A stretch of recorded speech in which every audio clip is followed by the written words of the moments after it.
Bonjour, bienvenue sur la dernière capsule du cours. C'est une capsule qui est un petit peu, qui est couverte de façon un petit peu plus légère que les autres, pas parce que c'est un sujet plus léger, pas parce que c'est un sujet qu'on pourrait pas couvrir de façon plus en profondeur ou avec un petit peu plus de complexité. C'est tout simplement parce que ben, c'est le dernier sujet du cours, puis il y a des aspects là-dedans qui sont pas nécessairement directement reliés au cours. Donc je vais insister un petit peu plus là, sur les aspects qui sont directement reliés au cours, mais pour les autres, c'est plus une discussion. Ok, habituellement je le fais en classe, puis c'est plus sous forme d'une discussion ouverte. Mais là, je vais juste vous mentionner là, brièvement certains aspects à prendre en considération quand on fait le travail qu'on fait. Donc, premier élément à prendre en considération, la confidentialité. Ok, c'est celui dont on entend parler le plus souvent. C'est souvent c'est ça ce qui revient en premier quand on parle d'éthique. On va parler de la confidentialité des données. Euh, je vous dirais que c'est pas le plus gros problème que je vois avec l'intelligence artificielle puis avec les modèles qu'on fait. Euh, Donc, comment on va faire pour gérer ça? Ben, il y a différentes stratégies. On peut anonymiser les données. Donc, on peut enlever les données les informations sur la personne. Donc, enlever le nom, enlever, par exemple, le numéro d'assurance sociale ou, euh, ou l'adresse courriel, des choses comme ça. Cette stratégie-là, elle est très mauvaise. Ok, en général, on peut réidentifier les personnes en faisant des croisements assez facilement. Il y a plusieurs exemples. Il y a des exemples aussi dans le rapport que j'ai déposé sur le site web, qui est un rapport qui a été fait par des anciens étudiants. Donc, que je trouvais assez bien fait, là, puis assez intéressant pour vous le partager. Je vous invite à le lire, là, la réflexion et la discussion qu'ils ont eue là-dessus était intéressante. C'était l'année passée, on l'avait eu en classe, c'était vraiment le fun. Mais là, je vous invite quand même à prendre connaissance de ce document-là. Donc, l'anonymisation, ça fonctionne pas. On peut essayer de limiter les détails. OK, donc des fois, on peut décider d'enlever des variables qui sont,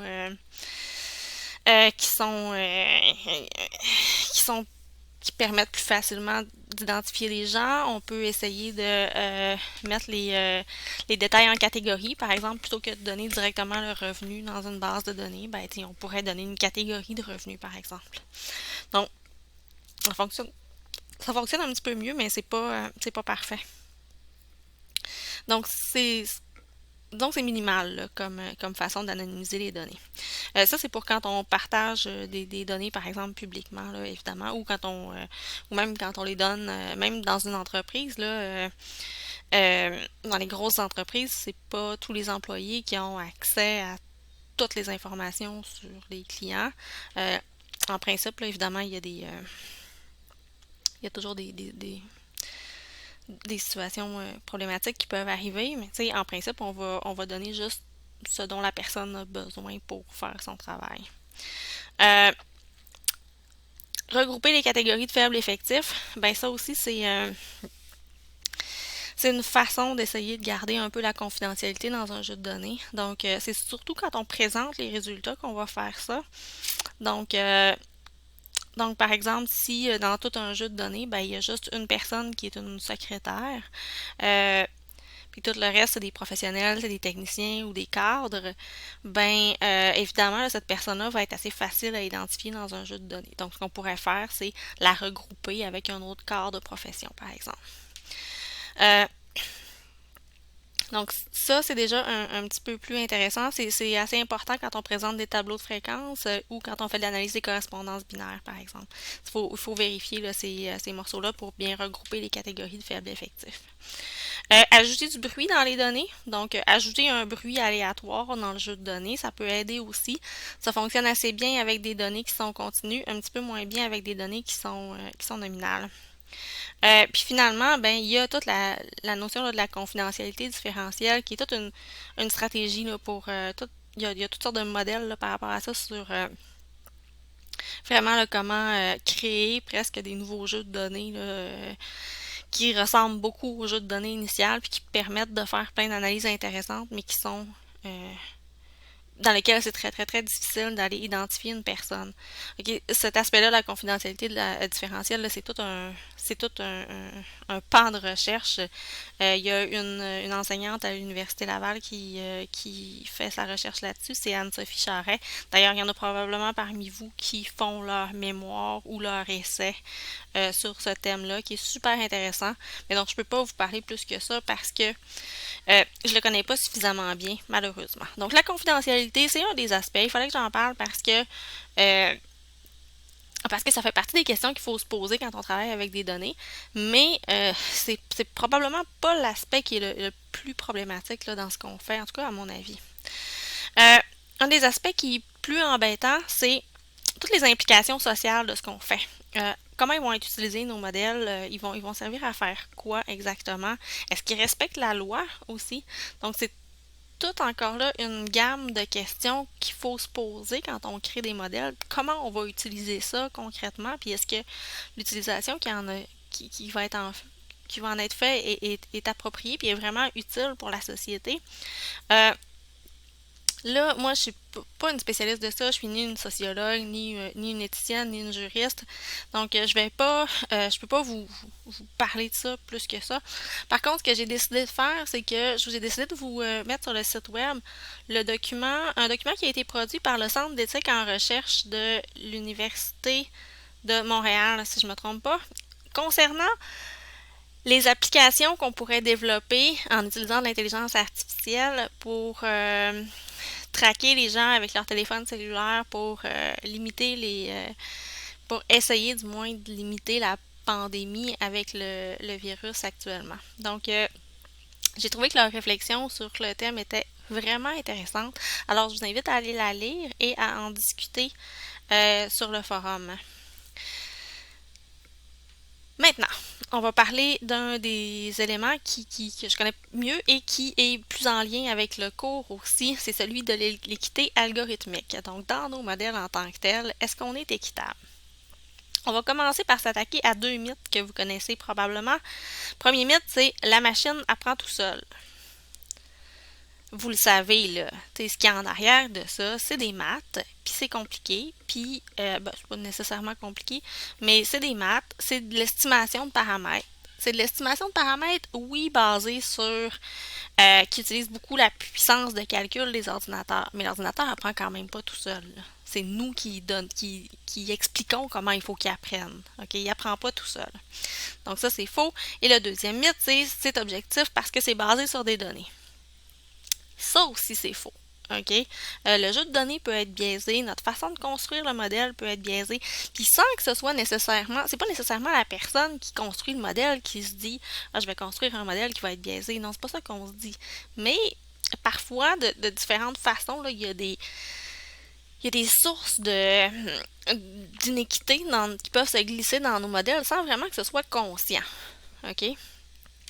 Donc, d'où ça peut venir? C'est ces différentes sources de discrimination-là. Mais il y a principalement là, quatre sources qui sont identifiées. Donc, l'échantillon qui serait biaisé, la cible qui serait biaisée. La cible biaisée, ça voudrait dire que la variable réponse est basée sur des données qui ont été prises dans le passé, qui elles-mêmes ont été décidées par des personnes qui avaient une perception biaisée de la chose. Validité variable. Donc celui-là, on va en discuter un petit peu plus. Donc ce serait des modèles qui seraient moins bons sur certains groupes de personnes que sur d'autres. Okay? Puis ça, c'est un des morceaux auxquels on est capable de s'attaquer, nous, un petit peu plus facilement que les autres morceaux, du moins dans le cadre du cours, là, avec le contenu qu'on a vu. Et enfin, il y a les classes mal représentées. Donc, c'est les situations où on a, par exemple, très très peu d'un groupe particulier là, dans notre échantillon. Puis on serait assez mal capable de le modéliser. Donc, pour les sources de discrimination, je vous invite aussi à aller lire le rapport qui a été produit par les deux étudiants que j'ai mis sur le site web avec leur permission, évidemment. Donc, allez voir, ils donnent des exemples de chacune de ces sources de discrimination-là.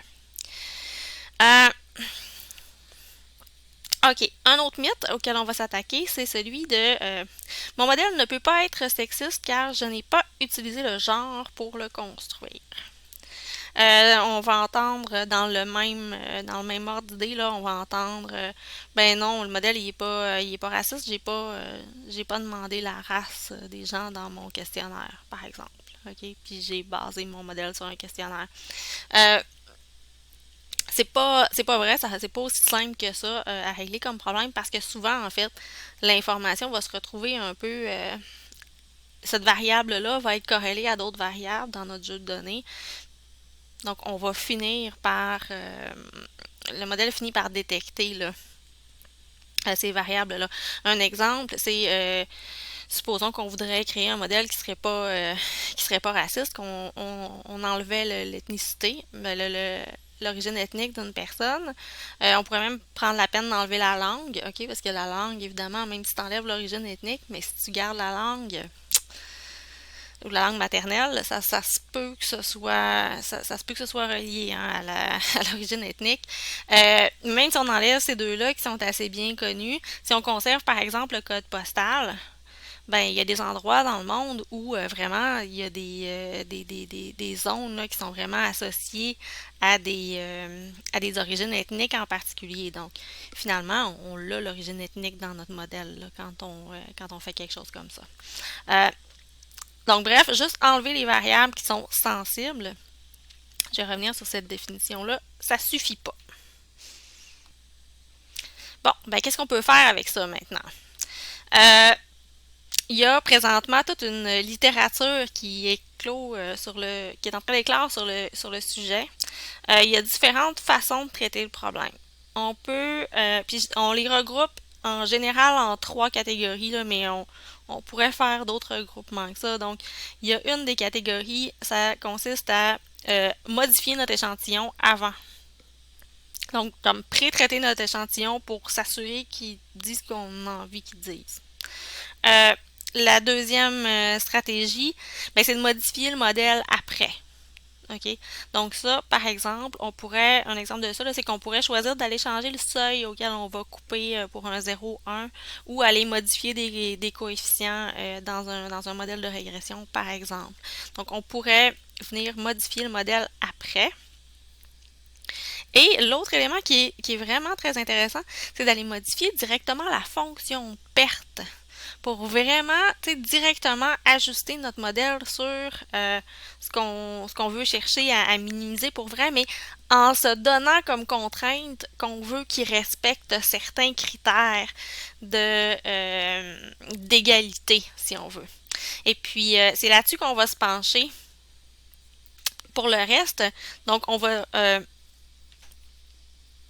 discuter de ces critères-là pour mesurer, les critères qu'on peut utiliser pour mesurer si un modèle est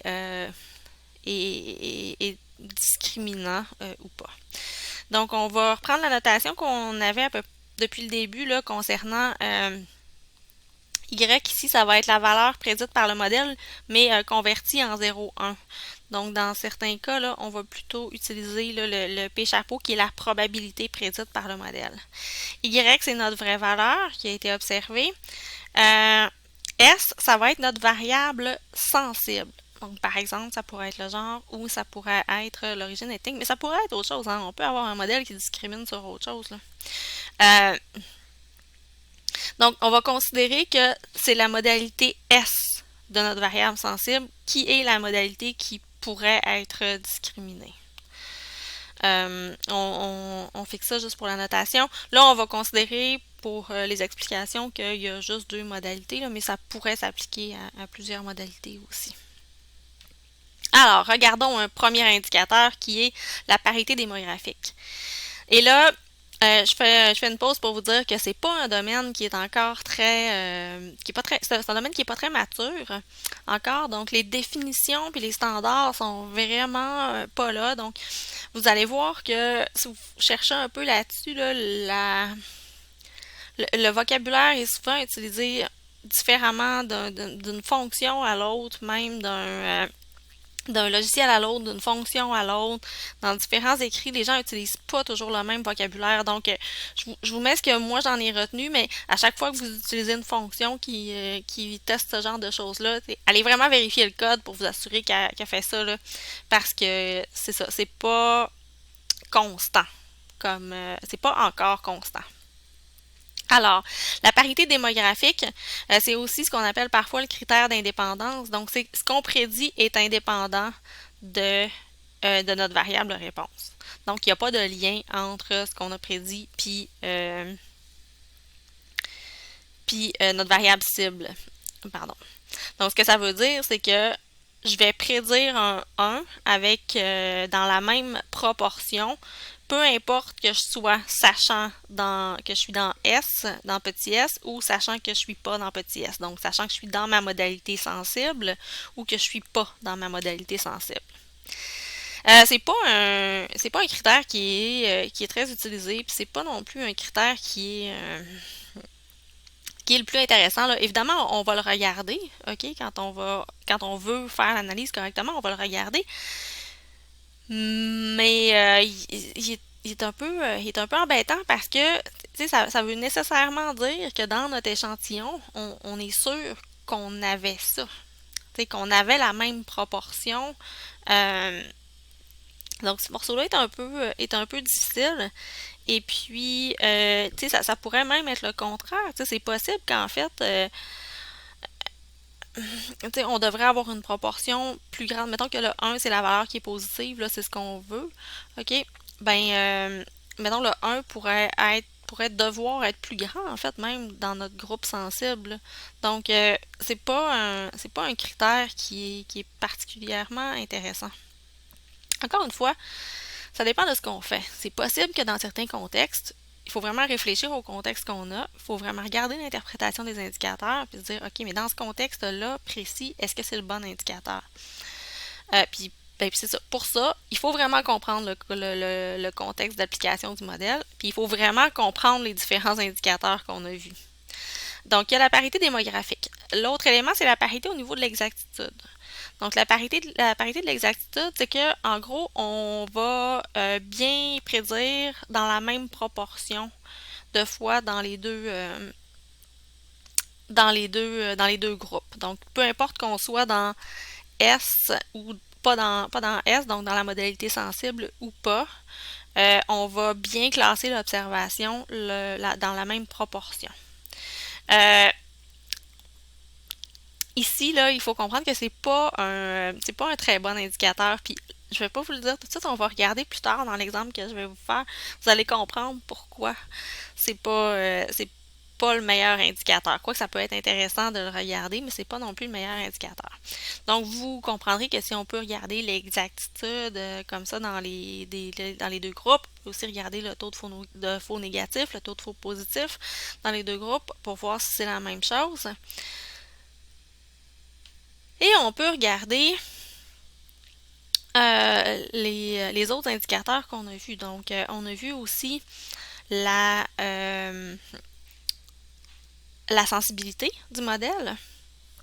Donc, la sensibilité là, dans le vocabulaire de l'équité algorithmique, c'est on utilise le terme en anglais equal odds, égalité des chances, ou sinon positive rate parity parfois, ou sinon on parle de séparation. Ok, il y a tout ce vocabulaire-là qui peut être utilisé pour faire ça parfois. Parfois, ces termes-là sont définis autrement. Là. Donc, qu'est-ce que ça veut dire? C'est la capacité de notre modèle à détecter, la sensibilité, c'est la capacité de notre modèle à détecter une observation positive, sachant que l'observation était vraiment positive. Donc, la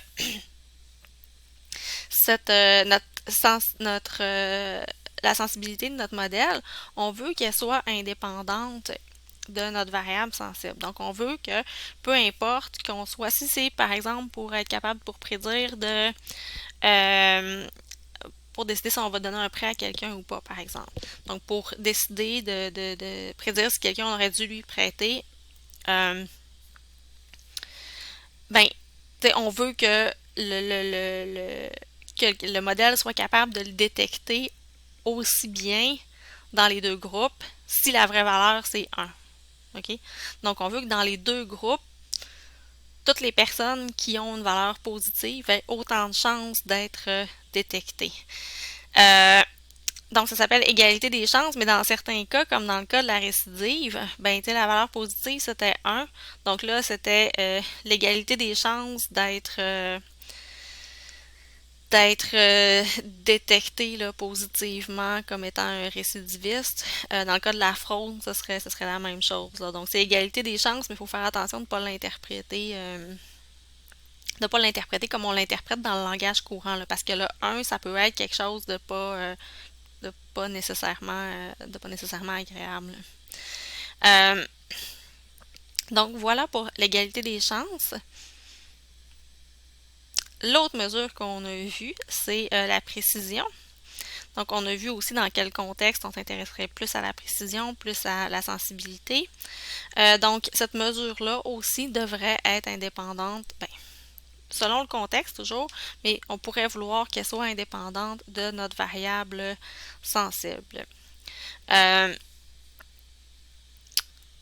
donc, voilà, vous voyez que c'est un peu l'ensemble des mesures qu'on a vues jusqu'à maintenant. C'est juste de s'assurer qu'elles sont similaires d'un groupe à l'autre finalement.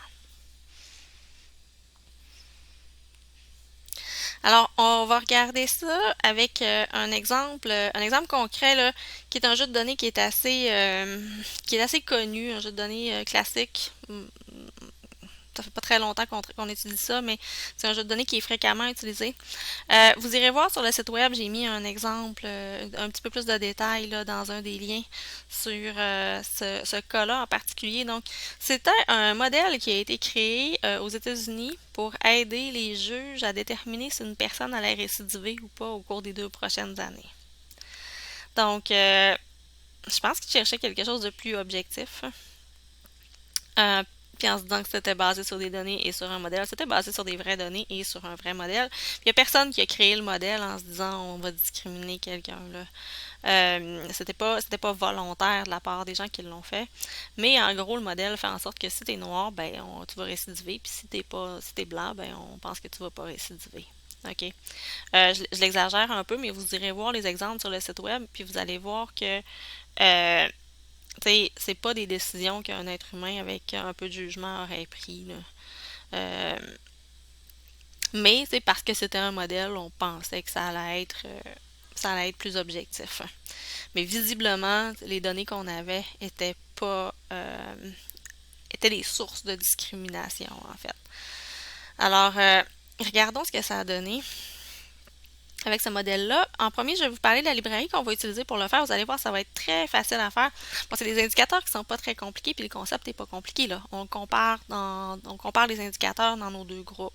Ce qui est compliqué, c'est de savoir quel indicateur est important dans un contexte donné, puis comment on l'interprète correctement dans chaque contexte. Ok, c'est ça le morceau qui est compliqué. La mathématique est assez simple, puis l'utilisation de la librairie est assez simple aussi. Donc la librairie, elle s'appelle Fairness. Elle vient avec 2 jeux de données. Donc Compa, qui est celui dont je viens de vous parler, et German Credit, qui est celui que vous allez utiliser pour l'exemple que vous allez devoir faire dans le questionnaire. Alors, on va commencer par l'égalité de l'exactitude. Donc, je vous rappelle que ça veut dire qu'on prédit aussi bien, on a un aussi bon taux de bonne classification dans le groupe sensible et dans le groupe de référence ou le groupe de base. Alors, à peu près toutes les fonctions de fairness fonctionnent à peu près de la même façon. Donc, je vais vous l'expliquer brièvement. Donc, ici, c'est la fonction accuracy parity. On va lui donner notre jeu de données. OK. Tout simplement, le jeu de données doit comprendre les variables qui vont suivre. Ici, le outcome, en fait, c'est la variable réponse. C'est la variable réponse qui nous intéresse, donc c'est notre Y. Group, ça se trouve à être notre variable sensible. Donc, dans ce contexte-là, on avait choisi l'origine ethnique. Prob, ça se trouve à être la probabilité prédite par notre modèle et on pourrait aussi utiliser l'argument PREDS si on avait uniquement notre prédiction, mais déjà convertie en 0,1. Mais étant donné que j'ai donné des probabilités dans ce cas-là, ce qui est préférable, là, parce qu'après, on peut évidemment calculer ces indicateurs-là aussi sur des courbes ROC ou toutes sortes de choses comme ça. Donc, c'est préférable de conserver la probabilité prédite plutôt que juste la conversion en 0,1. Mais quand on donne la probabilité prédite, il va falloir aussi lui donner un seuil auquel on va couper. Donc, l'analyse ici, elle est faite pour un seuil de 0,5. La base, ça va être la modalité de base de notre variable sensible. Donc, ici, j'ai décidé de comparer toutes les origines ethniques à l'origine de base, donc qui est la plus fréquente aux États-Unis, ou en tout cas qui est la plus favorisée probablement, qui est l'origine caucasienne, donc qui est les blancs, là, comme moi, mettons. Euh, alors, regardons ce que ça donne. Alors, pour l'exactitude, la fonction de base, elle nous sort les informations que vous voyez ici.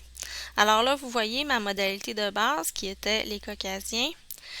Mon exactitude dans ce contexte-là, elle est de 0,66. Et puis pour les Afro-Américains, si on s'en tient à cette origine ethnique-là, elle est de 0,67. OK? Donc, mon indicateur de parité au niveau de l'exactitude de 1,02 ici, ça se trouve à être mon 0,67 divisé par 0,66. OK? Donc, c'est le ratio entre mes deux. Puis comme on veut que ce soit égal, bien, on veut que ce soit égal à peu près à 1. Et puis la fonction est c'est assez gentil, là, ça nous sort un beau graphique comme ça. Donc mon 1, il est ici. OK? Donc quand on regarde ça, ça va quand même bien parce que notre modèle, en fait, il est même plus efficace dans la modalité qu'on voudrait protéger, si on veut, qui est la modalité afro-américaine. Donc, si on s'en tient à l'exactitude, donc à la validité du modèle, si on veut, ben, il est à peu près égal dans chaque groupe, là. Donc, le modèle performe pas moins bien sur le plan de l'exactitude qu'on soit dans un groupe ou dans l'autre. OK? Puis, il faut se rappeler que la plupart du temps, les modèles, souvent, en fait, les modèles, leur fonction de perte va être basée sur l'exactitude. Fait que notre modèle est fait pour optimiser ça. Puis regardez, dans ce contexte-ci, il l'a bien fait, puis il l'a bien fait sur l'ensemble des groupes. Parfois, il y a vraiment des groupes où il prédit moins bien. OK, ça peut arriver. C'est des choses qui peuvent arriver aussi. Mais dans ce contexte-ci, c'est pas ça qui arrive. On va regarder ce qui arrive. OK, on va regarder le taux de faux négatif maintenant. Donc, faux négatif, là, il faut se rappeler qu'on a prédit que la personne n'allait pas récidiver. Puis, ben, en réalité, elle a récidivé. OK? Ça, c'est le taux de faux négatif. Donc, ce taux-là, chez les Afro-Américains, il est très bas. OK? Il est beaucoup plus bas que chez les Caucasiens. Donc, chez les Caucasiens, on s'est trompé plus souvent en disant que la personne n'allait pas récidiver, mais elle a récidivé, que chez les Afro-Américains. OK? On va regarder maintenant le taux de faux positifs. Regardez ça. Donc, le taux de faux positifs, regardez là, chez les Afro-Américains, là, le taux de faux positifs était à 0,42, puis chez les Caucasiens à 0,22. OK? C'est à peu près le double. Donc, à peu près 2 fois plus souvent chez les Afro-Américains que chez les Caucasiens, on disait que la personne allait récidiver alors qu'elle n'a pas récidivé. OK? Donc, notre modèle avait la même exactitude pour les deux groupes, mais c'est juste que les endroits où on se trompait, c'était pas dans le même sens qu'on se trompait dans les deux groupes. OK? Donc, dans le groupe caucasien, on se trompait plus souvent en ayant prédit une valeur négative, donc en ayant prédit que la personne n'allait pas récidiver alors qu'elle a récidivé. Puis dans notre groupe afro-américain, on prédisait plus souvent, on se trompait plus souvent en disant que la personne allait récidiver alors qu'elle n'a pas récidivé. OK? Donc, l'exactitude était la même dans les deux groupes, mais le taux de faux positifs et de faux négatifs n'était pas du tout au même endroit. Euh, donc voilà, c'est ce qui s'est passé avec ce modèle-là. Et puis il a fait, ben c'est ça, il est tristement célèbre là, pour avoir été un modèle assez raciste. Euh, ben voilà, donc c'est le genre de choses qu'il faut vérifier. Ok, ce que je veux que vous reteniez de ce module-là, c'est essentiellement les éléments suivants. Donc, premièrement, ben la confidentialité des données, ça fait partie des questions éthiques, mais c'est pas la seule question éthique qu'il faut se poser par rapport au travail qu'on fait. Euh, Deuxièmement, il y a des enjeux sociaux sur ce qu'on fait. Il y a des enjeux législatifs, il y a des enjeux éthiques.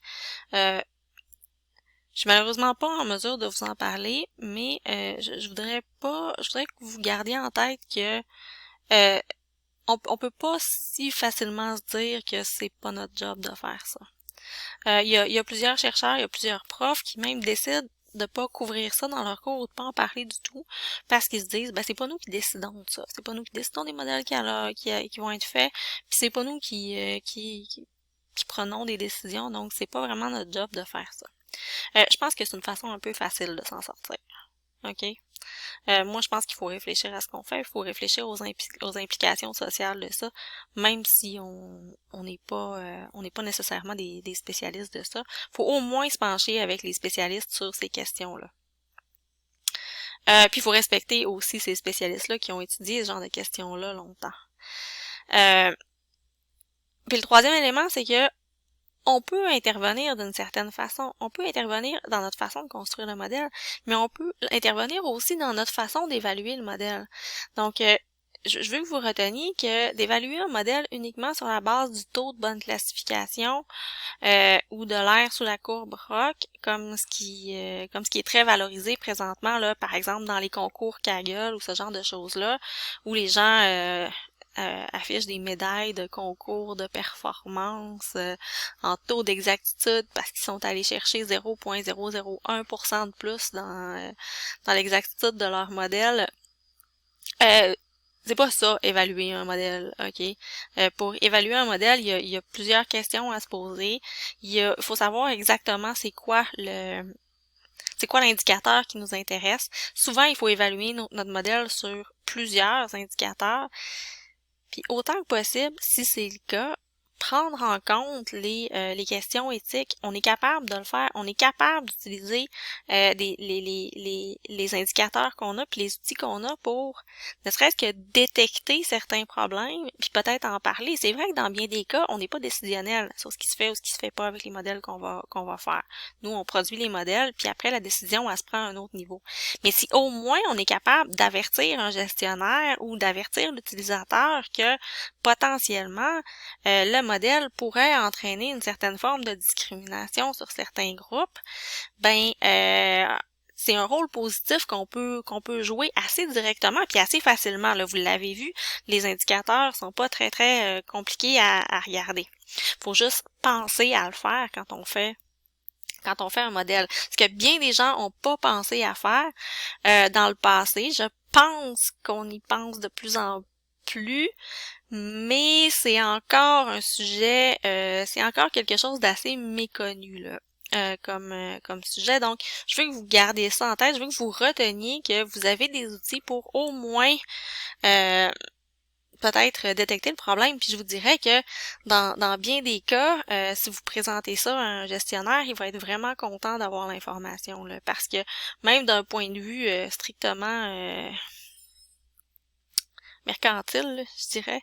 Il y a pas une entreprise qui a envie que ça sorte dans les journaux là, que son modèle était discriminatoire envers les femmes ou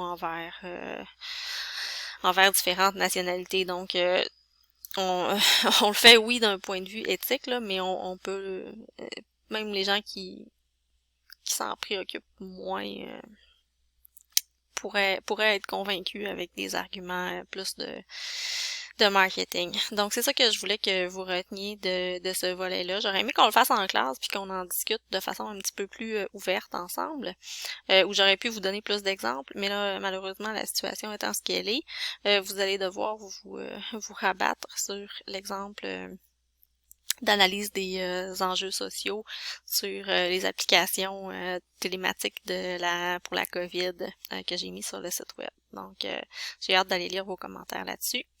Je vous souhaite une bonne fin de session, une bonne session d'examen, puis on va se revoir à l'oral pour l'examen final.